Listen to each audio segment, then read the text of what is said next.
আসসালামু আলাইকুম। জনাব ওয়াকারুজ্জামান, বাংলাদেশ সেনাবাহিনীর সম্মানিত সেনাপ্রধান। আপনি আপনার গায়ের ওই সেনাবাহিনীর পোশাকটা খুলে আপনি কি আপনার শরীরটা সাধারণ মানুষকে, জনগণকে দেখাবেন যে আপনার শরীরে যে চামড়ার উপরে কিসের উল্কি বা ছবি বা ট্যাটু করা আছে? সাধারণ মানুষ সবাই বলছে ওয়াকারুজ্জামানের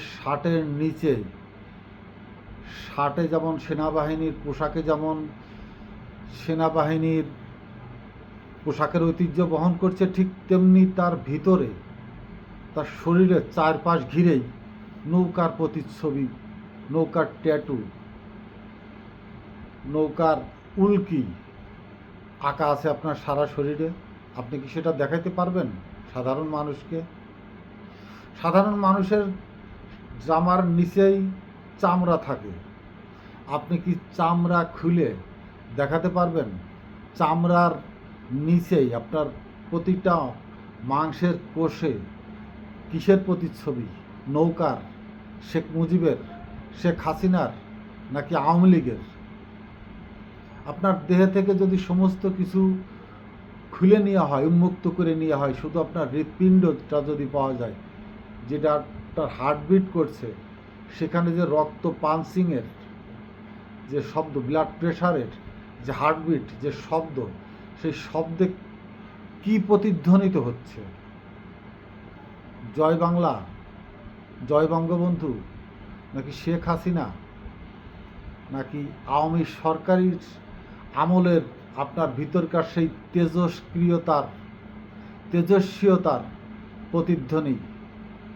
ফুল স্টপ। দিনে দিনে অনেক দিন পার হয়ে গেল, পাপে পাপে অনেক পাপ একসাথে গচ্ছিত হয়ে গেছে। এত পাপ একত্রিত করে একজন মানুষ কিভাবে এই বোঝা বহন করবে? আজকের থেকে নয়, আন্দোলনের ভিতরে যেটাই হয়েছিল, সরকারের রক্ষার্থে যতটুকুন দায়িত্ব পালন করা যায় সেটার ভিতরেও হয়তোবা চেষ্টা করা হয়েছিল কিছুটা সীমাবদ্ধতা। কিন্তু আপনি নিজেই যখন উচ্চারিত করলেন সেনা প্রধান, আপনার প্রথম বক্তব্য 1:40 6ই আগস্ট, আপনি প্রথম টেলিভিশনে যে সারাদিন মানে 12টার থেকেই বসিয়ে রাখছেন টিভির সামনে, কেউ মোবাইলের সামনে, যার যার মতো করে মিডিয়া নিয়ে বসে আছে আপনার শেষ বক্তব্য শোনার জন্য। আপনি প্রথম বক্তব্যটি বলেছিলেন প্রধানমন্ত্রী শেখ হাসিনা পদত্যাগ করেছেন এবং দেশ ছেড়েছেন। যখন তিনি স্যারেন্ডার করেছেন, পদত্যাগ করেছেন, যখনই তার পদত্যাগপত্র হয়ে গেছে, সাথে সাথে তিনি কিসে পরিণত হয়েছেন? তিনি একজন সাধারণ নাগরিকে পরিণত হয়েছেন। এদেশের 16 কোটি মানুষের মতো তিনিও একজনে পরিণত হয়ে গেছেন। সে যেই হোক না কেন, একজন নাগরিকে পরিণত হয়ে গেছেন। আপনি কি বলবেন একজন নাগরিকের জন্য দেশের সম্পদ, সেনাবাহিনীর হেলিকপ্টার বা সেনাবাহিনীর একটি বিমান একজন নাগরিকের জন্য কেন আপনি ব্যবহার করার নির্দেশ দিলেন? তার মানে এটা কতটা অসাংবিধানিকই শুধু নয়, সেনাবাহিনীর সমস্ত আইন কানুন ভেঙে চুরমার করে দিয়ে আপনি একজন স্বৈর শাসককে নিজ দায়িত্বে দেশ ত্যাগে সহায়তা করেছেন। আপনার ভিতরে বিন্দু মাত্র যদি দেশত্ববোধ থাকতো, দেশপ্রেম থাকতো, তাকে আপনি ওই গণভবনেই গৃহবন্দীর মতো করে রাখতে পারতেন, অথবা সেফ জোনে নিয়ে, ক্যান্টনমেন্টেই আপনি সেফ জোনে নিয়ে তাকে ওই সময়কার মতো সেভ করে পরবর্তীতে সসম্মানে তাকে আইনের হাতে সোপর্দ করতেন। একের পর এক রাষ্ট্রের বিরুদ্ধে, আইনের বিরুদ্ধে, সেনাবাহিনীর মিলিটারি অ্যাক্ট লয়ের বিরুদ্ধে আপনি প্রতিটি পদক্ষেপ নিয়েছেন। তারপরেও ঠিক আছে, আপনার আত্মীয় হয় বা সেনাপ্রধান হিসাবে মনে করেছেন, রক্ত, জানমালের নিরাপত্তা, মানুষের হতাহতের পরিমাণ কমিয়ে আনার জন্য দ্রুত এই পদক্ষেপগুলো নিয়ে আপনি একজন প্রধানমন্ত্রী স্বৈরশাসককে দেশ থেকে বের করে দিলেন। তারপরে এই স্বৈরশাসকের সর্বশ্রেষ্ঠ দানব, স্বৈরশাসকের সবচেয়ে স্বৈরাস শাসনের যে বড় একটি খড়গ তরবারি হিসাবে যারা ব্যবহৃত হয়েছে, যারা নিজেরা সরকারের একটি দানবাকৃতির মতো হয়ে এক একজন মানুষদেরকে অত্যাচারে, নিপীড়নে, বিভিন্নভাবে হত্যা, গুম, সমস্ত কিছু অপরাধের ভিতরে তারা তাদের ক্ষমতা প্রয়োগ করে গেছে, তাদেরকে প্রশ্রয় দিয়ে এবং আস্তে আস্তে তাদেরকে দেশ থেকে বের করে দেয়। যে একে যে অন্যায় অপরাধের ভিতরে নিজেকে জড়িয়ে ফেলেছেন। আপনি কি বিন্দুমাত্র বাংলাদেশের সংবিধানের বাইরে? আপনি কি বিন্দুমাত্র বাংলাদেশ সেনা আইনের বাইরের কেউ? আপনি সমস্ত জায়গায় প্রতিটি পদক্ষেপে রাষ্ট্রকে বৃদ্ধাঙ্গুলি দেখিয়েছেন। রাষ্ট্রের যে সামাজিক মানব সম্প্রদায়, যে নাগরিক শক্তি, তাকে শুধু বৃদ্ধাঙ্গুলি নয়, একেবারে শিষ্টাচার বহির্ভূতভাবে অপমানিত করেছেন, নাগরিকদের অবজ্ঞা করেছেন, নাগরিক সেন্টিমেন্টকে আপনি যাইছে তাইভাবে তোয়াক্কাই করেননি। মানে বাংলাদেশের জনগণকে আপনার দৃষ্টিতে সাধারণ যে জনরোষ, অভ্যুত্থান, এগুলো বিন্দুমাত্র আপনার ভিতরে একটি আলপিনের ছোঁয়াও স্পর্শ করেনি। একটির পর একটি আপনি নিজেকে দাম্ভিকতার জায়গায় রেখে স্বৈরশাসকের পরম আত্মার আত্মীয় হিসাবে তাদেরকে প্রশ্রয় এবং পরবর্তীতে যত ধরনের তাদেরকে পুনর্বাসনের চেষ্টা করেছেন। প্রত্যেকটা পদক্ষেপই আমি বুঝলাম আমি নিজেই সংবিধানের কথা বলছি, কিন্তু সংবিধানের বাইরে হলেও যে কোনোভাবেই হোক একটি সরকার তো আছে। এই সরকারের বাইরে থেকে আপনি অনবরত নিজেকে সর্বেসর্বা ভেবে একটি দলের সর্বোচ্চ শক্তিশালী অবস্থান মনে করছেন এবং আপনার সেই শক্তিশালী অবস্থানকে আরও শক্তিশালী মজবুত রাখার জন্য সেনাবাহিনীর যে স্তর বিগত স্বৈরশাসক গড়ে তুলে দিয়ে গিয়েছিল, সেটা তো ভাঙার চেষ্টা করেনি, বরঞ্চ সেটাকে আরও মজবুত করে আরও ভিত্তি হিসাবে সেই স্বৈরশাসকের সেই দলের খুঁটি হিসাবে, ভিত্তিপ্রস্তর হিসাবে তাকে প্রয়োগ করতে চেয়েছেন এবং ওই শক্তিকে কাজে লাগিয়েই সেই অভ্যুত্থানের পরাজিত সরকারকে, সেই দলকে বারংবার বিভিন্নভাবে, বিভিন্ন আঙ্গিকে, বিভিন্ন রঙে, বিভিন্ন নামে আবার পুনঃপ্রতিষ্ঠা করার জন্য সর্বশেষ চেষ্টা করে এই যে রাষ্ট্রের জনরোষের ভিতরে চলে গেছেন, আবার জনগণের বাইরে বিচ্ছিন্নভাবে সম্পূর্ণ আজ একাকিত্ব কি বোধ করছেন না? আপনার সরকার পতনের পরেই যদি আপনি সাধারণ মানুষের কাতারে এসে এই অভ্যুত্থানের পক্ষে থাকতেন, অভ্যুত্থানের যাদের জন্য এই অভ্যুত্থান ঘটল সেই স্বৈরশাসকের দোসরদেরকে আপনি একে আইনের আওতায় হাতে তুলে দিতেন, আইনের প্রতি শ্রদ্ধা রেখে এইসব অপরাধীদেরকে আইনের কবজার ভিতরে রাখার চেষ্টা করতেন, জনগণ অবশ্যই আপনাকে মাথায় তুলে রাখত। এখানে একটু পর্ব দুইটা, বাংলাদেশ সেনাবাহিনীকে সাধারণ মানুষ যেমন কাঁধে তুলে নিয়েছিল, আত্মায় ধারণ করেছে, ঠিক তেমনি সেই সাধারণ মানুষই অন্তরে আপনার একটি ঘৃণার প্রতিচ্ছবি অঙ্কিত হয়ে গেছে। এই যে প্রতিচ্ছবি অঙ্কিত, এই যে জনরোষ, এই যে আইনের বাইরে গিয়ে নিজেকে একটি স্বৈর শাসকের দলের প্রতিনিধিত্ব করবার যে পায়তারা আপনি দেখালেন শেষ পর্যন্ত, এটা আপনার ভবিষ্যৎ প্রজন্ম পর্যন্ত এটা অগ্নিদাহে জ্বলতেই থাকবে, পুড়তেই থাকবে। মঈনুদ্দিন, ফখরুদ্দিনরা তাদেরকে সেফ এক্সিট দিয়েছিল আওয়ামী লীগ সরকার। এর পরবর্তীতে যে সরকার আসবে, যাদেরকে আপনি আনতে চাচ্ছেন, তার আগেই যদি আপনার বিদায় ঘন্টা বেজে যায়, আপনার অবস্থানটা কোথায় হবে? এতে আপনার একজন ব্যক্তি মানুষ হিসাবে যতটুকু না ক্ষতিগ্রস্ত হবেন আপনি নিজে বা পরিবার নিয়ে, তার চেয়ে রাষ্ট্র বেশি বড় ধরনের ক্ষতির সম্মুখীন হবে, ক্ষতিগ্রস্ত হবে।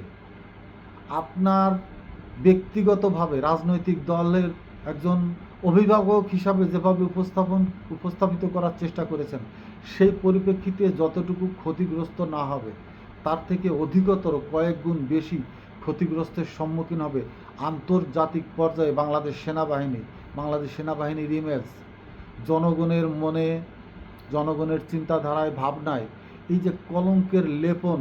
আপনি একজন ওয়াকারুজ্জামানের জন্য সেনাবাহিনী এত বড় একটা কলঙ্কের বোঝা বহন করে বেড়াবে, এর দায়িত্ব কে নেবে? আপনি নেবেন? পুরা সেনা সংস্থা তো এর জন্য দায়ী না। পুরা সেনা সংস্থা আওয়ামী লীগের দোসর ছিল না, আপনার দোসরও না। আপনি সেনাপ্রধান, বাংলাদেশ গণপ্রজাতন্ত্রী বাংলাদেশের সেনাবাহিনীর সেনাপ্রধান।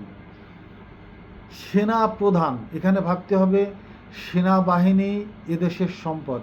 আপনি সেনাপ্রধানের জায়গায় বসে তাকে যদি কলঙ্কিত করেন, সে দায়িত্ব সম্পূর্ণই আপনার ঘাড়েই বর্তাবে। আইন সেনাবাহিনীর বিরুদ্ধে দাঁড়াবে না, করবে না। আইন সেনাবাহিনীকে তার অবস্থানকে সমুন্নতই রাখবে।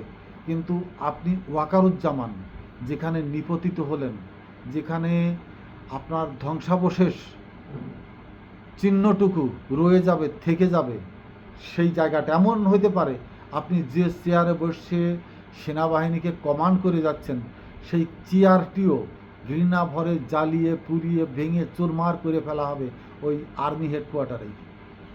আপনি যে কাপড় পরে যাচ্ছেন, হয়তো সে কাপড় আপনি নিয়ে যাবেন বাসায়। আপনার ব্যবহৃত হাতের লাঠি, টুপি আপনি নিয়ে যাবেন, আপনার র্যাঙ্ক ব্যাজ সব নিয়ে যাবে। কিন্তু আপনার যে র্যাঙ্ক ব্যাজ, স্টার, তরবারি যা পড়েছেন, পরবর্তীতে সেনাপ্রধানরা ওইগুলো কাঁধে তুলতে ঘৃণা ভরে কাঁধে তুলবে এই জন্যই যে আপনি সেই স্টার, তরবারিকে কতটা ঘৃণিত জায়গায় পৌঁছে দিয়ে গেছেন। এবং বারংবার একজন জ্ঞানী, একজন দর্শনভিত্তিক সেনাপ্রধান, রাষ্ট্রের প্রতি দেশত্ববোধ যার ভিতরে আছে, সে যখন সেনাপ্রধান হবে তার বিবেকে হাজারবার বাধা হবে এই ভেবে যে আমাদের পূর্বে একজন সেনাপ্রধান ছিল যিনি ওয়াকারুজ্জামান, যে সেনাবাহিনীর এই পদটাকে কিভাবে কলঙ্কিত করে গেছে, ধ্বংস করে সাধারণ জনগণের রসানলের সর্বোচ্চ ঘৃণার জায়গাটুকু তৈরি করে গেছেন। আমি আশা করেছিলাম শেষ তক জেনারেল সাহেবদের যাদের নাম আসছে হত্যা, গুম, খুন, মানবতা বিরোধী অপরাধে যাদেরকে দোষী সাব্যস্ত করে আন্তর্জাতিক অপরাধ ট্রাইব্যুনালে মামলা হয়েছে, তাদেরকে আপনি নির্দ্বিধায় নিশ্চিন্তে আপনার ইমেজকে ফিরিয়ে আনার জন্য আইনের তরিকার ভিতরে থেকেই তাদেরকে হ্যান্ড ওভার করবেন। আর যেন কোনো গুঞ্জনের সৃষ্টি না হয়, আর যেন কোনো গুজবের সৃষ্টি না হয়, আর যেন ভাবাবেগের সৃষ্টি না হয়, আর যেন কেউ বাংলাদেশ সেনাবাহিনীকে বিন্দুমাত্র সমালোচনার পাত্র হিসাবে বিবেচিত না করে, আসামির কাঠগড়ায় দাঁড় না করায় অন্তত সেনাবাহিনীকে। কিন্তু শেষ জায়গাটুকু নিয়েও আপনি আজ এই কয়েকদিন 8 তারিখের পরে যে ধরনের ছলাকলা, যে ধরনের কার্যকলাপ করানোর চেষ্টা করছেন, একজন মেজর জেনারেল হাকিমুজ্জামান হয়তো বাংলাদেশ সেনাবাহিনীকে তার কথা মতো, তার যেটা সে বক্তৃতায় ইচ্ছা পোষণ করে, হয়তো একটি নিউট্রাল জায়গায় আসার চেষ্টা করছেন অন্য জেনারেল সাহেবরা। কিন্তু অন্য সেই জেনারেলদেরকেই সেনাবাহিনীর দায়িত্ব দিয়ে এই সব জেনারেলদেরকে অতি দ্রুত যদি আইনের আওতায় তুলে না দেন, সেনাবাহিনীর বিরুদ্ধে কি বড় ধরনের আবার কোনো বিক্ষোভ সৃষ্টি হতে পারে বাংলাদেশে? শুধু একজন মানুষ আপনার জন্য, আপনি ওয়াকারুজ্জামানের জন্য, আপনার গায়ে, গতরে, মাথায়, ব্রেনের ভিতরে, চোখে, মুখে, সর্ব জায়গায় একজন স্বৈরাশাসকের প্রতিচ্ছবি ভেসে উঠছে। একজন স্বৈরাশাসকের অনৈতিক কর্মকাণ্ডের যে বড় একটি অংশ আপনার ভিতর দিয়ে ঢাকার চেষ্টা করছেন, অবলীলায় তাদেরকে আপনি সাপোর্ট দেওয়ার চেষ্টা করছেন, অন্যায়কে প্রশ্রয় দেওয়ার চেষ্টা করছেন। এই অন্যায়টা একসময় পুরাটাই আপনার দিকে ধাবিত হয়ে আসছে, খুব দ্রুত সেটাই। আমি এখনই মনে করি আপনি যাদেরকে বাঁচাবার চেষ্টা করছেন তারা কোর্টে যেয়ে যখনই তাদের পক্ষে সপক্ষে আত্মরক্ষামূলক স্টেটমেন্ট দিবেন, সমস্ত দায়িত্ব গিয়ে পড়বে আপনার কাঁধে। আপনি যাদেরকে বাঁচানোর চেষ্টা করছেন তারাই আপনার জন্য সবচেয়ে বড় মৃত্যু ফাঁদ, তারাই আপনার ফাঁসির রশিকে দ্রুত আপনার দিকে বয়ে নিয়ে আসছে। এটাকে আপনি বিন্দুমাত্র বুঝতে পারছেন না? যদি না বুঝে থাকেন, বারবার যেটা বাইরের থেকে চেষ্টা করা হচ্ছে সেনাবাহিনীর ভিতরে একটি সৃষ্টি করার, সেনাবাহিনীর অভ্যন্তরে বড় ধরনের আবার একটি অভ্যুদয় বা রক্তপাত ঘটানোর চেষ্টা করা হচ্ছে, হয়তো সেটা হবে না। কারণ আপনি সর্বস্তরে, আপনার নিচেই 2-3 স্তর পর্যন্ত আসামি কাঠগড়ায় দাঁড়িয়ে গেছে অলরেডি। তারপরে যারা আছে তারা সরাসরি আপনার কমান্ডে না, কিন্তু সেনাবাহিনীর চেন অফ কমান্ডে থাকলেও তারা আপনার ইচ্ছার বাইরে, ইচ্ছার বিরুদ্ধে, আপনার কার্যকলাপকে তারা সমর্থন করে না, আপনার ইচ্ছাকে তারা পূরণের হওয়ার বিরোধিতা করে। আপনি একটি সরকারকে মাত্র ধারণ করেন আর তারা পুরো বাংলাদেশকে ধারণ করে। এই যে পার্থক্যটুকু, অন্তত কর্নেল বা কতিপয় মেজর জেনারেল থেকে শুরু করে একবার নিচে পর্যন্ত তারা পুরো বাংলাদেশকে ধারণ করে, আর আপনি শুধুমাত্র একটি স্বৈরশাসক, একটি পরিবার, একজন ব্যক্তিকে ধারণ করেন। এই পার্থক্যটুকু নিয়ে ওই সেনাপ্রধানের দায়িত্বের ওই অবস্থানে তো থাকা বাঞ্ছনীয় নয়, ঠিক নয়। আপনার ভিতরে যদি সম্মান বোধ থেকে থাকে, আপনি অতি দ্রুত এইসব জেনারেলদেরকে আইনের আওতায় এনে নিজেকে নিষ্কলঙ্ক তৈরি করুন, সেনাবাহিনীর ইমেজকে সঠিক জায়গায় আনার চেষ্টা করুন। এবং যারা এই যে গুজব রটাচ্ছে সেনাবাহিনীকে, যারা তুচ্ছ তাচ্ছিল্য ভরে, ঘৃণা ভরে, বকা ঝকা দিয়ে কথা বলছেন বিভিন্নভাবে, এরা অত্যন্ত নগণ্য মানুষ হলেও সেনাবাহিনীর স্তরের জায়গা থেকে বলছি আমি, তাদের কাছে এরা কোনো কিছুই না, কিন্তু তারা কথা বলছে। এই জিনিসটুকু বুঝতে হবে যে সেনাবাহিনীকে কারা তুচ্ছ তাচ্ছিল্য করে কথা বলছে শুধু আপনার জন্য।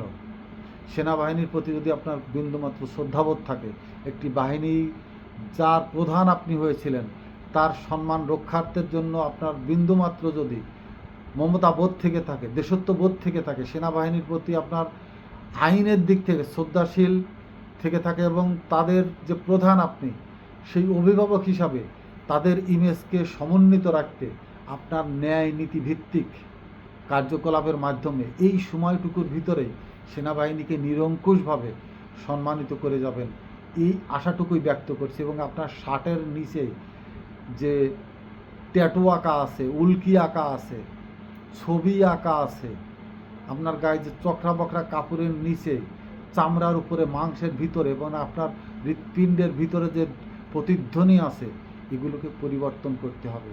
এবং খুব স্বল্প সময়ের ভিতরেই যদি বাংলাদেশ সেনাবাহিনীর প্রধান হিসাবে নিজেকে আবির্ভূত না করতে পারেন, সহসাই খুব তীব্র গতিতে ধেয়ে আসছে একটি শক্ত পোক্ত শক্তি আপনার দিকে, যা বাংলাদেশ সেনাবাহিনীকে কলঙ্কিত করবে কিনা জানি না, কিন্তু আপনি একটি ঘূর্ণিঝড়ের মতো তছনছ হয়ে যাবে আপনার রাজ সিংহাসন।